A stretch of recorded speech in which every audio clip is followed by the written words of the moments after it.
Hi friends, good evening. Manoj की मन मर्जियाँ, मनमौजी मनोज की।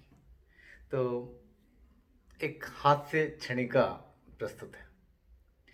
क्योंकि दिन वो रविवार था, क्योंकि दिन वो रविवार था, कॉलोनी में बाल कटवाने का त्योहार था। रविवार को सब लोग बाल कटवाने जाते हैं।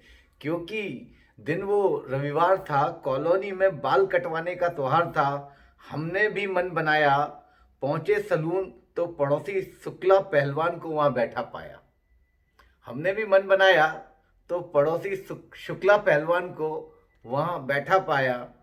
इंदौरी सारे बैठे बैठे रहे थे बड़ी बड़ी छोड़। इंदौर में ऊंची नीची देने का रिवाज है। तो इंदौरी सारे बैठे बैठे रहे थे बड़ी बड़ी छोड़। कुर्सी की बारी आने की लगी थी सब में होड़। कुर्सी की बारी, नाई की कुर्सी। तो इंदौरी सारे बैठे बैठे रहे थे बड़ी बड़ी छोड़। कुर्सी आने की बारी की सब में लगी थी होड़। शुक्ला जी ने नाई पर रौब झाड़ा, पहलवान थे। शुक्ला जी ने नाई पर रौब झाड़ा, तोड़ लाइन कुर्सी पर बैठ गए आड़ा। नाई उनकी गुर्राहट से नब गया।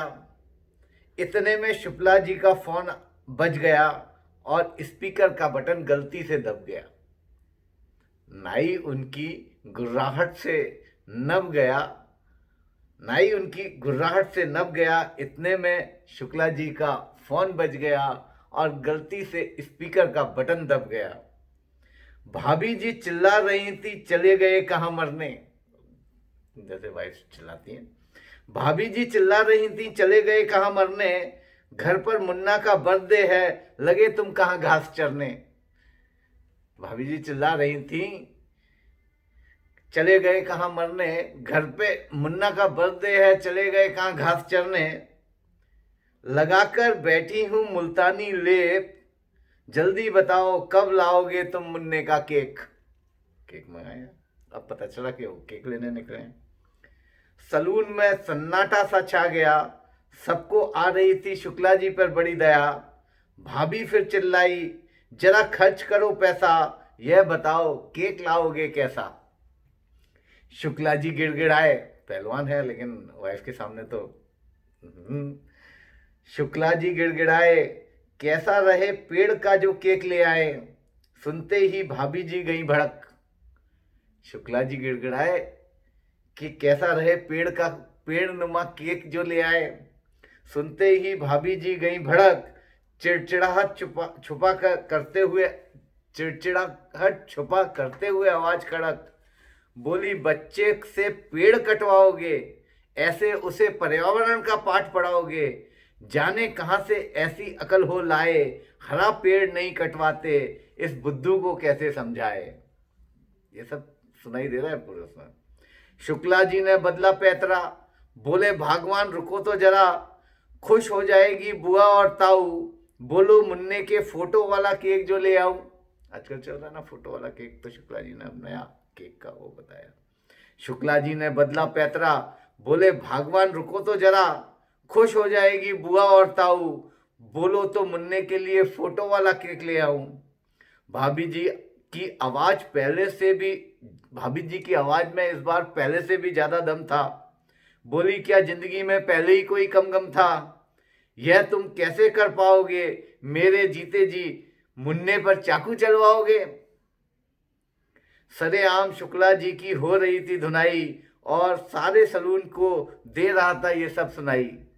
सरेआम शुक्ला जी की हो रही थी धुनाई और सारे सलून को दे रहा था सुनाई। कांप रहे थे जैसे कोई आदमी ज्वर में, कांप रहे थे जैसे कोई आदमी ज्वर में। तीसरा विकल्प रखा बड़े ही दबे स्वर में, तीसरा विकल्प रखा बड़े ही दबे स्वर में। सब दंग रह जाएंगे ये देख, कैसा रहे मिक्की माउस का ले आऊं जो केक। भाभी जी चिंगाड़ी, कैसा पति पल्ले पड़ा है, एकदम अनाड़ी, चूहा कटवाओगे क्या सोचेंगे गणपति, सचमुच मारी गई है तुम्हारी मति। चूहा गणपति जी की सवारी होता है, ये वाला केक भी रिजेक्ट हो गया। इतने में मुन्ने ने फोन छीना और पापा बात बतलाऊं एक, मुन्ने ने फोन छीना और बोला, पापा बात बतलाऊं एक, मम्मी ने सारी सहेलियों को बोल रखा है, जन्मदिन पर रेलगाड़ी वाला आ रहा है केक। तो मम्मी ने तो पहले ही प्लान बना रखा था। इतने में मुन्ने ने फोन छीना और बोला, पापा बात बताऊं एक, मम्मी ने सारी सहेलियों को बोल रखा है, जन्मदिन पर आने वाला है रेलगाड़ी वाला केक। झुक गई मूछे, शुक्ला जी की झुक गई मूछे जो थोड़ी देर पहले थी कड़क, शुक्ला जी ने बिना कटिंग करवाए नाप ली सड़क। तो इस तरह से हमारे इंदौर की शुक्ला पहलवान की एक व्यथा है, करीब करीब सच्ची भी है। Thank you.